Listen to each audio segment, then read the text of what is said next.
Folks, welcome back to another episode of the archived podcast where we dig into the idea of golf changing. And my guest from Montreal, Max from Unconventional Golf. How are you, my friend? I'm good. I'm good. Thank you for having me. Now, it's morning here in Australia, so bonjour. But it All is my it is time. early afternoon there, isn't it? How is it still warm?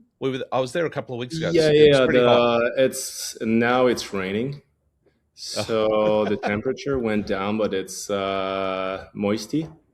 yeah. And yeah, for us, it's mostly you're catching me. Once we wrap this, I'm heading to the daycare to get my kids. We're running like the late hours of office hours right now. Yeah, okay. Did I see that you were playing golf on the weekend, or was that like past footage? Yeah, it's kind of a mirage right now. Me playing golf. No, I've been trying to play lately, maybe 2 to 3 times a month. With kids and the business and stuff. We work in golf, but don't play golf a lot. But Mm. yeah, lately I'm trying to get some. But I think you're referring to that sunset weekend. I was at a little chip and putt an Instagram famous chip and putt a bit north of Montreal. So I spent time there to shoot a little documentary on the Matt, who's the owner and the superintendent there. Yeah, look very cool. So, Max, I always start with the question, "How's the golf going?" So 2 to 3 times a month. When you're on the course, how's your golf going? I would say I was talking about that this weekend with the players that were at the tournament, and I think it's not too bad. I would say Okay.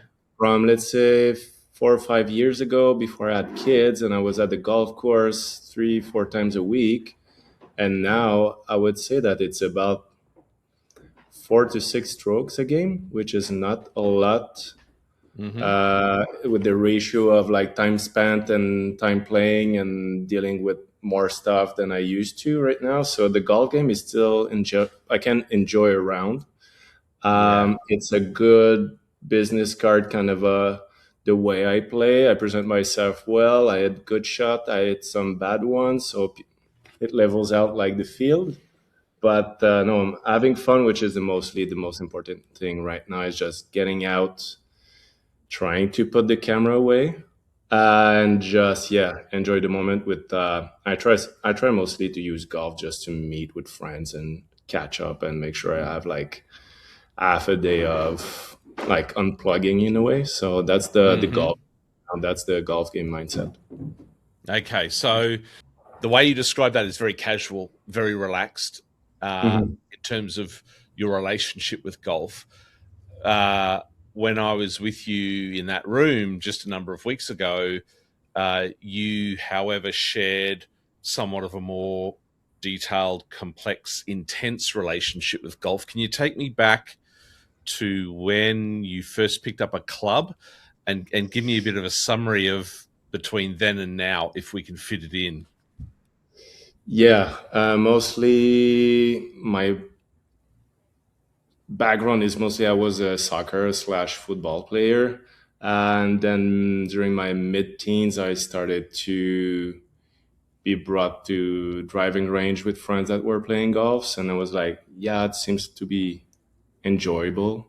But they told me that there was something in my swing that I could work on and kind of be a decent player. So I was like, oh yeah, let's try it. And then once I got in my own club and I was able to hit in my mom's backyard, but my childhood house, then I had the bug, and then I really wanted to play. And then I was lucky enough, uh, coming from a low income family, to have a neighbor that was member at the city's country club. So I was able to get there as a nephew, and that was the start of my journey into golf. And rapidly I got hooked.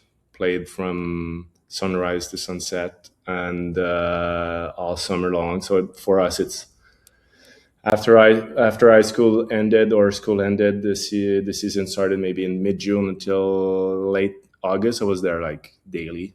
Yeah. But yeah, I'm coming from a low income, middle income family, single mother and stuff. So as I evolved as a player and then went into competitions a bit Mm-hmm. more, I was a bit more struck by, I would say, the dichotomy between what I was living through golf and what golf was for other people. More privileged background, which was friends of mine were at the club at my city's country club were from a more privileged background than I was, but I couldn't feel the gap. It just when I went into competition that I was it a mind game they were playing on me? Was it like something they used to kind of trick me? I don't know, but it's something that led me to be confronted with stuff that I wasn't really amused by, or I was like, yeah, I like the sport, but I don't like the culture. Yeah. And yeah, lately, mostly what I say is I was playing golf, but I wasn't part of it. Yeah. Uh, the talent was somewhat there. There was something to explore, but the next step I would have needed to confront would have been like the same, but worse in a way. Mm, mm. And coming from a team spirit background, at that point, I was like, yeah, I'd rather just spend my summer with my friends on the pitch and go to war all together than trying to play mind games about privilege, about stuff that had no value for me. And also, Had you? it was exactly the same thing, but in kind of a weird way. Was I was like the only skateboarder in my group. I really like skateboard, Yeah. which I was too chicken to be good, but still I liked it. But I had no friends really skateboarding. But the same thing with golf. I had like one or two friends, but nobody was like really into competition golf. So at Were one you in point, high school? Were you in high school at this yeah, time, well, we're or out of talking school? 12, 12, 13, 14. Then I started at, yeah, I started at, yeah, 12. By 14, I was out. And Right. by Right. 14, I was maybe a close to scratch, maybe a 2, 3 handicap. As a Yeah. teenager, self taught, just playing 2, 3 months, 3, 4 months a year. But the next step would have been like competition year round, getting into the system and stuff. So that meant like moving away from my group of friends, and then maybe that stranded away kind of lifestyle wasn't for me at that point. And Yeah. Yeah. also the culture, it's kind of the Tiger era. So I'm kind of that Tiger era kind of kid that realized that I'm good at sports, so maybe I would be good at golf as well. It's just that everything that was around it was kind of what threw me off a bit. And to tie down with to tie it up with what's happening right now, it just I came back to golf in 2018, 19, Yeah. and just played a bit, and then looked online what was happening and stuff, and then realized that was there was something happening that was kind of appealing to me. I was like, oh, there's people Right. like me, is that look like minded, that are into golf, and it's kind of a weird casting that 25, 30 years ago was impossible. I was like, okay, Yeah. there's something to explore there, and just like kept on playing, and decided afterwards that maybe through my agency, my content and strategy agency, I would maybe try to get some proof of concept pilots or case studies about like golf content and what I'm capable of doing. And a reason why today we're talking about unconventional golf. Yeah. Yeah. Okay. So, uh, uh, so many questions come to mind. So, I want to go back to 2018, Mhm. 2019. So that's when you, can I use the word, you fall back in love with golf? Like, had you fallen out of love with golf, or you just never fell in love with Yeah, it? I It was just just a sport. kept it as yeah, I kind of kept it aside, knowing that once I dip my toes in it, if I feel the bug coming back, I'll be kind of stuck with it, and I know where it can lead me, and meaning being completely hooked, obsessed, and everything. But it was kind of the same thing happened to me 3 4 years before that when I got into cycling. I couldn't run because of injuries and stuff, so I decided to use cycling, and then a brand like Panorama Studio that has come of a new aesthetic into the cycling, a new vibe, the world building they were doing to their content. I was like, oh, I like what they're doing. So the creative side of things kind of hooked me in as a creative mind through a culture, sport culture. So I got into cycling, and then I saw that it was also happening to golf at the same time. So I was like, okay, there's maybe something there I will find relatable for me to kind of Yeah, invest more time. And but it's really after the pandemic that you know I was like, okay, the production kind of. I was lucky enough to work still during the pandemic, but at one point I was like, okay, I need more purpose now. I think it's kind of a good moment to realign what I need, what I want, and why I want to do things. So, sport content was something I really wanted to do, and golf was kind of one of the easy one.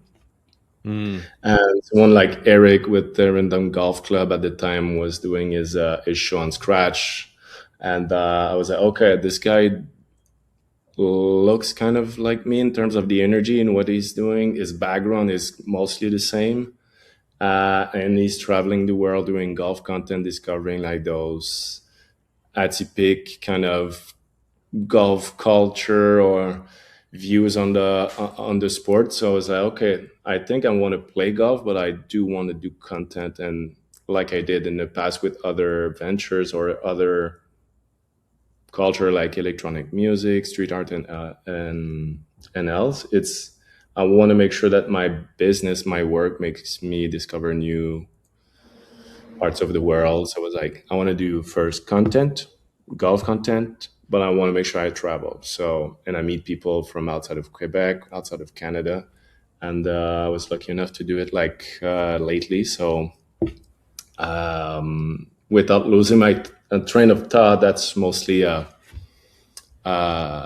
something that was important to me. It's just like putting back purpose in the business through golf, but also finding back a new purpose in the culture and reunite with it in a new way with new people, new like-minded people that it didn't took too long to just meet people that weren't like the classic casting of a golfer. A friend of yeah, mine, Laurence from elitist, uh, she used the term secret golfers in Montreal or urban cities. It's like people you weren't you can like believe they're playing golf, but they're like, yeah, I've been playing like for 20 years, but they're like creative directors. They own like a bar. They do like whatever kind of business, but they're not like that classic tan pants and blue polo.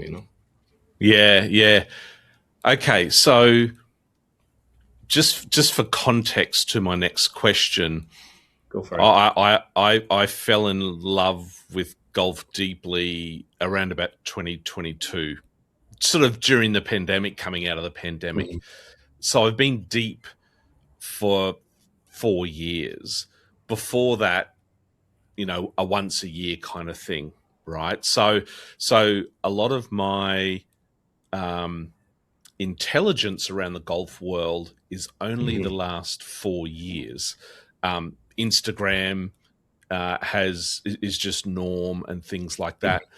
Um, what I what I want to know from you, Max, is getting back into it around 2018, 2019.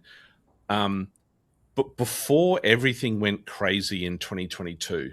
So there was a window there of sort of 2 to 3 Mhm. years, and you said that you sort of started to come across people like you. Um, now I don't know what golf was. I don't know what was happening in golf between 2018 and 2022 because I wasn't into golf. But what Mhm. I what I can observe is that from 2022 onwards, the types of issues you're talking about, unconventional kind of golf related, whether it be fashion, whether it be content, whether it be people, Mhm. has just exploded. So in this podcast, we try and explore golf changing. The question: how much has golf changed from 2018 to now? If you were to compare it with your previous life in golf, like how much change has there Yeah. been? I'm never going to consider myself an expert because, like you, I've kind of, I, I got back into golf and golf culture within the last 6 years, kind of for real. Before, let's say 2018, 2020, before the COVID, I was playing golf, but still going to that kind of PGA Superstore, buying 70% off polos and good thing I was like in really, really good shape then, and tight clothing was good.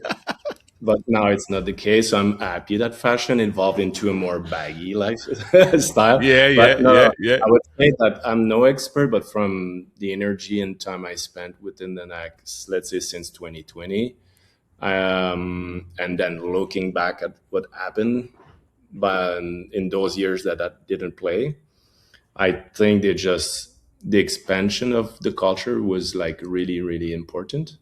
And I'm using expansion because it hasn't changed. It's Mm-hmm. expanding into Mm-hmm. something new. There's no venue. We're putting more attention to new things, or it's things that were there but that weren't important or culturally relevant to the establishment. So with the social media, the YouTube golf, Instagram getting into the mix, I think what's changed is that unique voices, positive voices, people asking for change or asking for that expansion culturally was they were able to mingle with one another even though they weren't in the same city. They weren't stuck Mm. with what was happening in their region. They were experiencing a culture shift through the social media. So it wasn't like it was before where um, you were kind of stuck with what was happening. You were like, okay, Yeah. so I'm in that culture and now I'm stuck with what I'm experiencing. There's no options. I can project myself like further than 2 or 3 cities around in my own province. But I do think that now the reason why we met is just that I do try to have a startup media in golf through Instagram and social medias. And once you were in Montreal, you ask around, so who should I meet and what should I know about golf in Quebec or Canada? And then we pop out and then we meet and then that's it. And then 20 years ago, it would have been impossible. You would have come in and play at the country club if you were lucky or a public course around, but there wouldn't be like, you wouldn't meet people just for a if you were meeting people for golf, you would be playing golf. But Yeah. like you did, it's just like, hey, you like golf? I do like golf. I'm coming from across the globe, and I just want to sit down with you and chat and meet and see what you're all about. And then I give you 1 or 2 addresses that you can then on your own discover the city. And then it's kind of a big game changer from a virtual point of view in terms of the relationship we establish, but then we can really activate them in real life quite easily. And Mm. people are craving for it. Um, Yeah. and I think it's a big, big plus that we were able to activate, yeah, globally. It's literally the Yeah. proof of the how the culture can evolve and what technology can allow us Yeah. to experience. Yeah. Yeah. Okay. Um, I want to talk about unconventional golf. Hmm. And um, So that's kind of one of your day jobs. Can you share how unconventional golf came about and when it came about and what you're trying to do? Yeah, mostly we're a digital media platform based out of Montreal.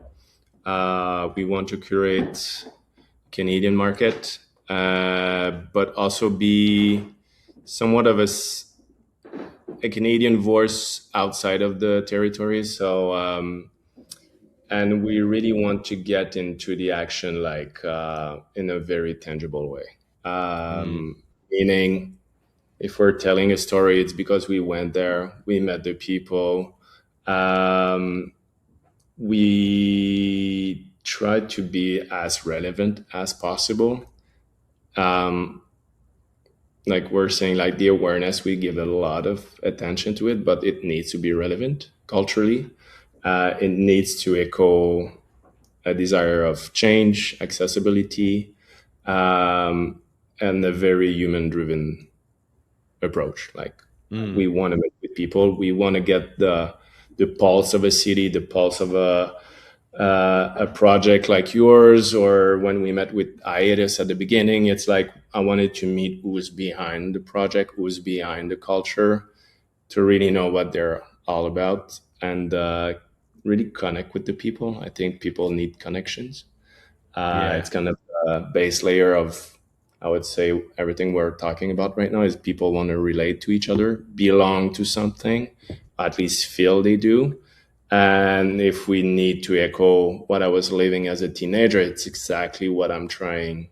Like unconventional is kind of that full circle moment of coming back to golf and trying to feel that I have a part in it in my yeah, own way and try to yeah, activate those opportunity as much as possible for me, but also for the other ones, for the people we collaborate with, and also people that might be golf adjacent. They're not sure if it's for them or not, but just kind of give them like a couple of key points of, yeah, if you're connecting that dot that dot, you might be at home in golf. And it's really just, yeah, day to day it's an extension of my agency, but from a personal point of view it's really kind of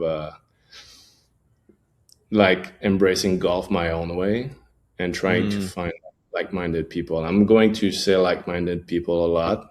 Maybe English is limited with my French brain a bit, but it's kind of a keyword that it's just, it's there. I listen to a lot of comedian podcasts, and all these say it's always, you could be in a room with strangers, but if you find one comedian, you're stuck with that person for the whole evening. But I do think it's the same thing with golfers. It's, you go to a banquet, you go to a wedding, and then you might know your wife, your friend. It's awkward.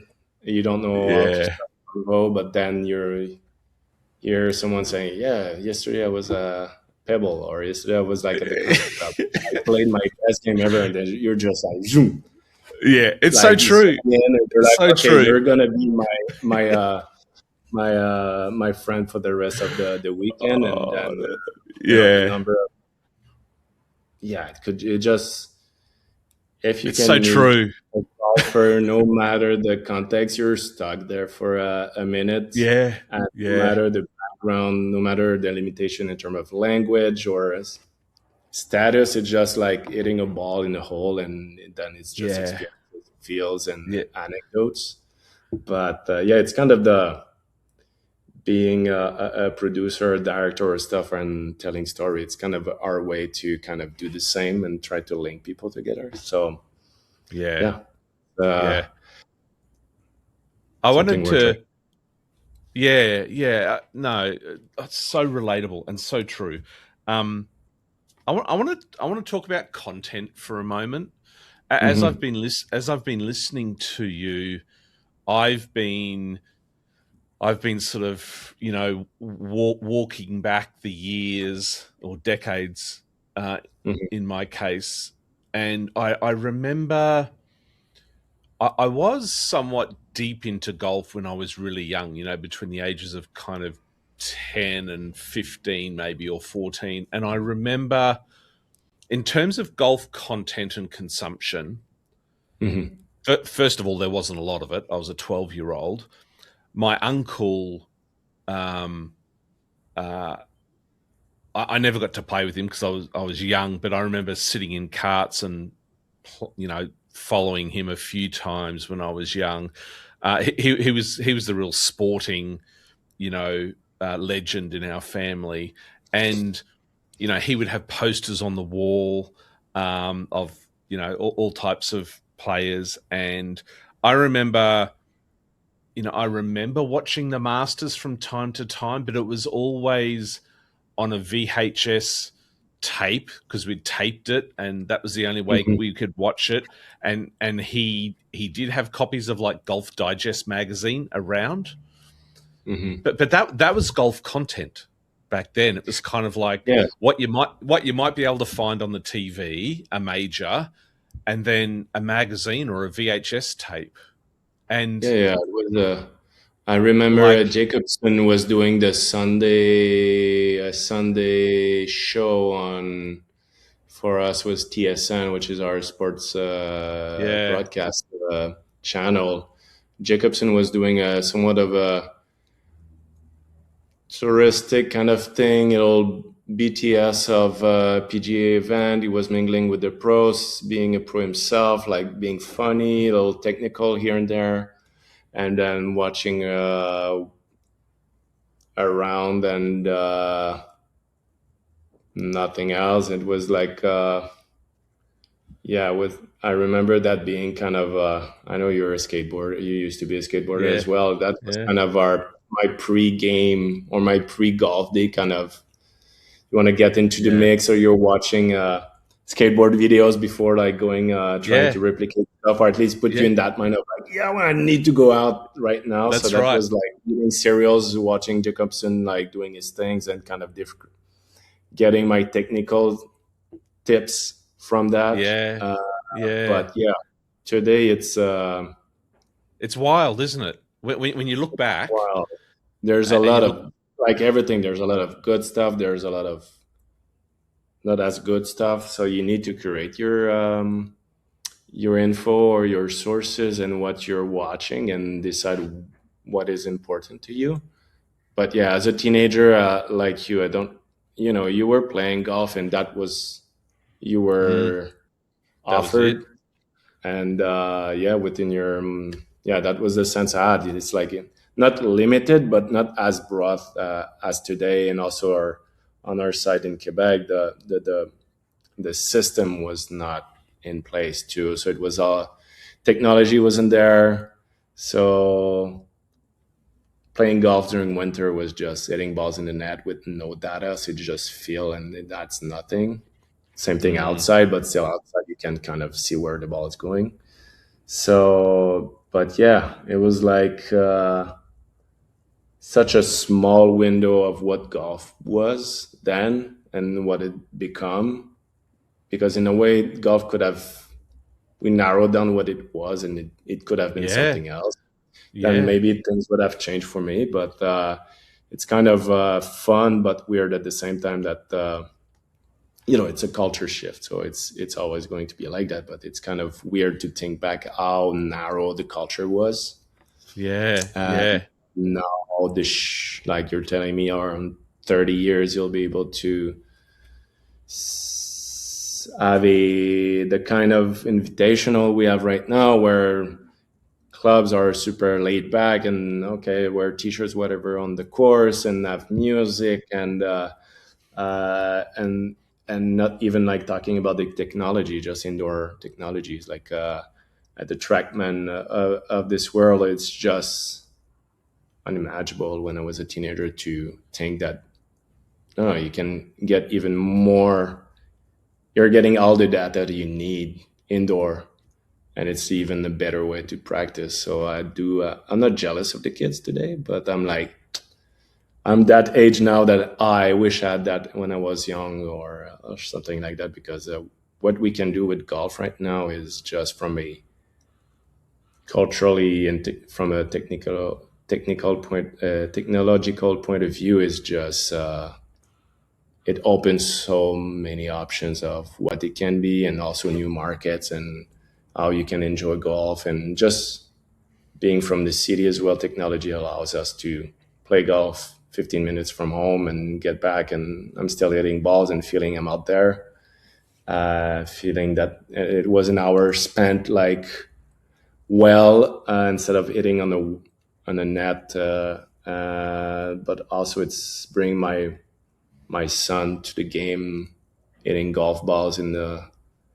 prehistoric setup with dinosaurs crossing over and just trying to hit dinosaurs. But that's golf Yeah, for him. Right now he's just trying yeah, to hit his virtual ball into the T-Rex, So yeah, it's, yeah, uh, yeah. it's fun. I don't want to like to go too much in off, too much off, but yeah, it's just there's so many avenues now of what golf can be. And Max, one thing that you've been able to do that I haven't yet, it's still Hmm. kind of on my golf bucket list, is go to Paris, Yeah. to the Paris Golf Gallery. Now, I don't know in 2018 if you ever imagined that you'd be heading to Paris, walking around with guys with skateboards and different things, cultures and sports blending Yeah. like that. Um, can you kind of can you sum up your experience and engagement with Paris Golf Gallery, and what you've observed over that short period of time Yeah. that event's been hosted? Hmm. Malo and Pierre, one of the two founders of Works Agency that curate the showroom, I hope I would say promote well what they're trying to do and everything, but they're the mind behind the project. And like we met through social media. Um, I saw Therapy Golf Club at one point. It was just them having a social media, doing small events and promoting like golf as a an escape, a positive escape, and then realized they were doing something called Paris Golf Gallery. So yeah, it was a classic. Let's slide in the DM saying, "Hey, I look, I like what you're doing. I don't know what it is. Maybe I can help. Let's talk." And then uh, it was early 2025. Yeah. Then I decided, they said, yeah, we were doing a second edition. We don't have any video content. If you want to come by and sleep on a couch and for a couple of days and capture what's happening and experience it, it's what we can offer you. And it was kind of it was like a really early stage project that now became something that is like a staple in Mm. the golf industry, I would say. But it started there. It was my first grasp of what culturally golf was really going through. But then I was aware of what was happening in the US. But then I met people from Sweden, the UK, Japan, of course, in France, which is like for us, French Canadian. If you're golfing, you're going south. You're not going like across Yeah, the pond to play golf. But I was okay. There's a good option here. The culture is shifting. Of course, I was biased because I was like right in it with Pierre and Malo driving the project with their partners. But I would say I was like kind of witnessing something. I felt like, oh, yeah, this is like the genesis of something that I've seen some part of it online, but now I'm kind of in the mix. But in France, in Europe, with a new crowd and new conversations. It's not in the US. It's still one big cohesive culture, but mm. once you're jumping into Europe, it gets like yeah, even people from Portugal, and then you're kind of getting to know what's their relationship with golf, in terms of traditions. What are their biggest coup de cœur? There's like the Open in the US. It might be the US Open, and what kind of legends they love. It's not the same, and their reference, the connotation of what golf is just based out of something else. Um, and in terms of fashion, it was just fun to meet people that were just believing in a change, and Yeah. also just going there for a fashion week, which was the first for me. I studied in France. Now it would have been in 2008. So I've been back in France, but not like that. And being in Paris during the fashion week was just a fun way. And it was like the smaller one. Once I got back in a year ago for the June 2025 edition, which was their third one, that was like okay, I was like, this is crazy. Mm. Uh, and yeah, Pierre and Malo had a vision with their partners, Michel from Captain Helms. So, and once I was back this summer, it was just like, okay, they're from let's say a small created space with a clear mission. Now they're activating like the gallery, the Paris Golf Gallery, as a label. They want to partner with brands.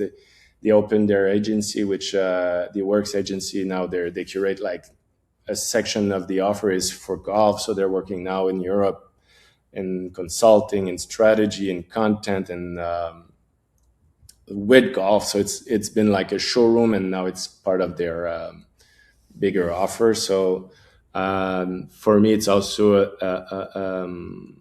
a tangible example that it can happen. You just Yeah. need to push the envelope, be consistent, being involved, and things can go a long way. So I'm super Yeah. happy for them. I'm super Yeah. happy and proud to be have that liaison, French connection in a way, Yeah. and bridging the gap in between France and Quebec. So it's kind of a francophonie approach into what golf can be, and they were bold enough, and it inspired me to kind of keep pushing. And the guys are going like all in, and yeah, just chapeau les gars. Yeah. Is there, Max, is there any way in which you you can I don't want to ask, I don't want to get you to predict the future, but based on the last 5 to 6 years, Yeah. is there anything in particular that comes to mind as to where golf is going to go in the next 4 to 6 years? I know when we sat down in the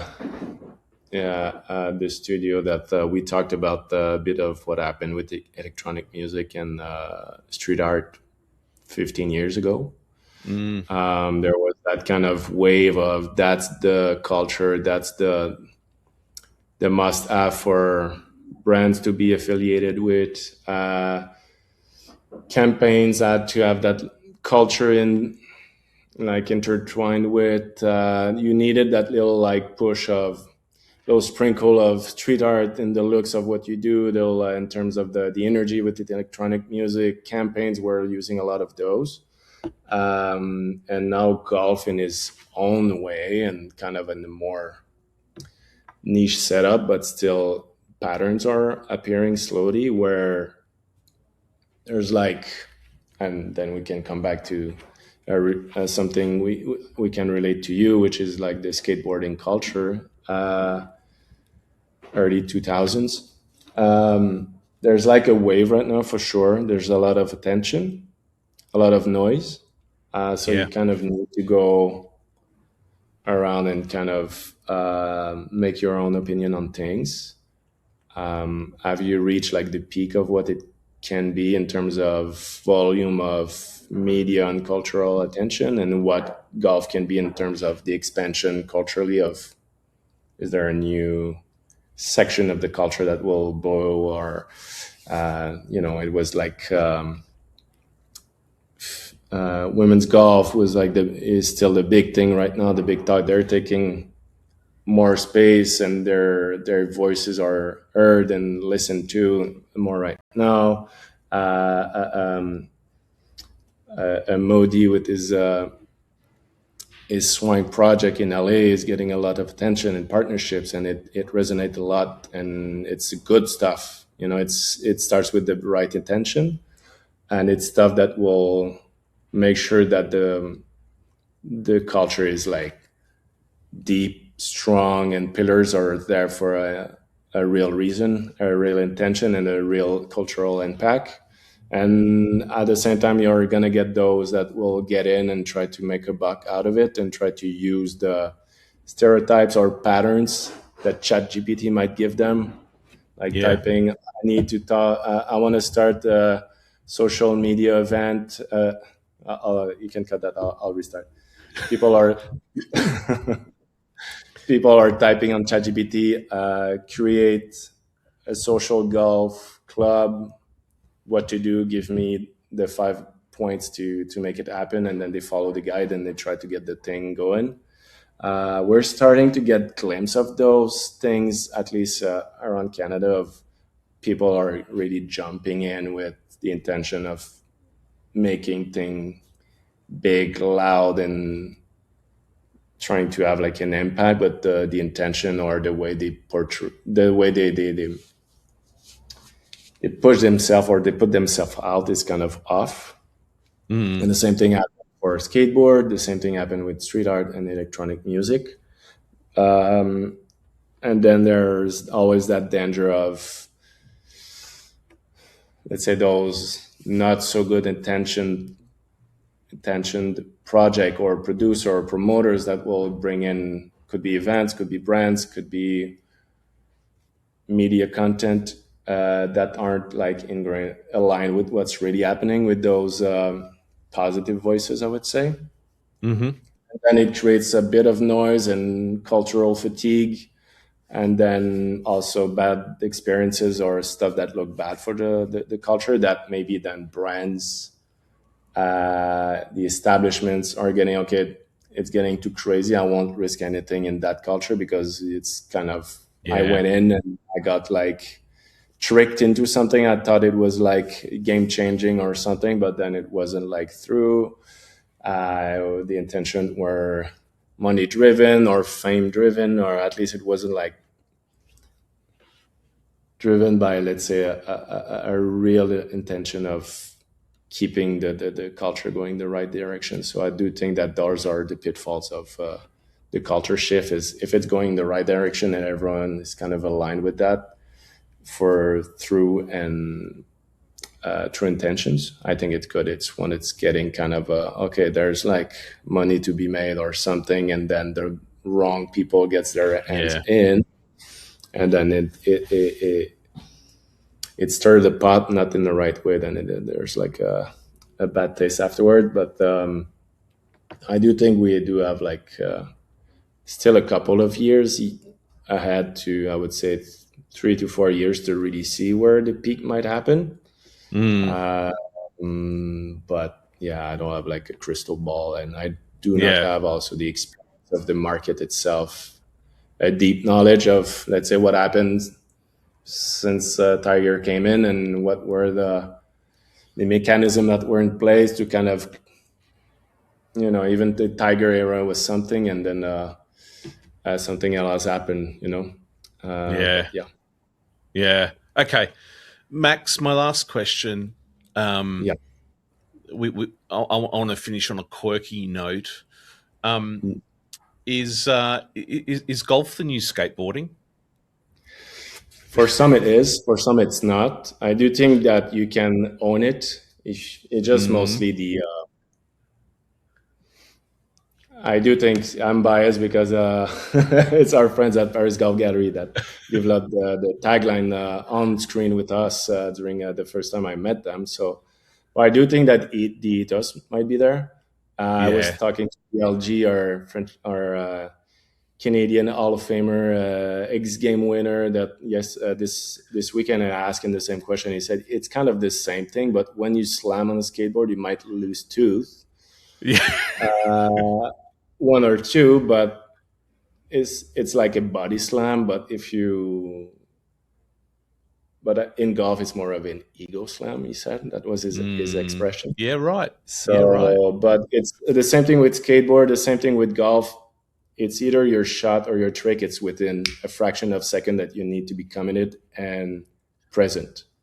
Yeah. Otherwise, you're gonna get hurt. You're gonna hit a bad shot or something. So there, if you really want to perform, it's kind of a very you need to be all in, and yeah. So I do think that the technical of it, the way you interact with architecture, because the architecture is really part of the sport for golf, but for skateboard too. You know, the architecture in the city, stair stuff you might use, but the same thing with golf. It's where you're playing, the space and the way it's taught to be laid out. It's ingrained in the sport. A football pitch will always mostly be somewhat of the same. Mm. Uh, Hockey rink, same thing. But for golf and skateboard, there's those. Yeah, it's six stairs, but the surface is not the same.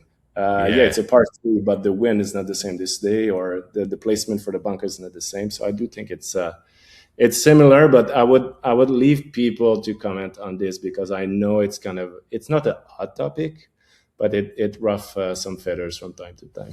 Yeah. Well, you know what? I mean, I love it. I absolutely love it because it's um it's provoking, and it gets a conversation going, which is great. And I think at the Yeah. end of the day, because whether you're at, for the golfers that are also skateboarders, we have a deep love Mhm. for both. The deep love Yeah. for both isn't going to change. So I love that. But look, for now, Max, thanks so much for joining us. For folks that are listening and watching, head over to Max's website, unconventionalgolf.ca, to check out some of his work. I look forward to keeping an eye on you on the socials, Max. It's been a delight to chat. Thank you. Yeah. Thank you for having me.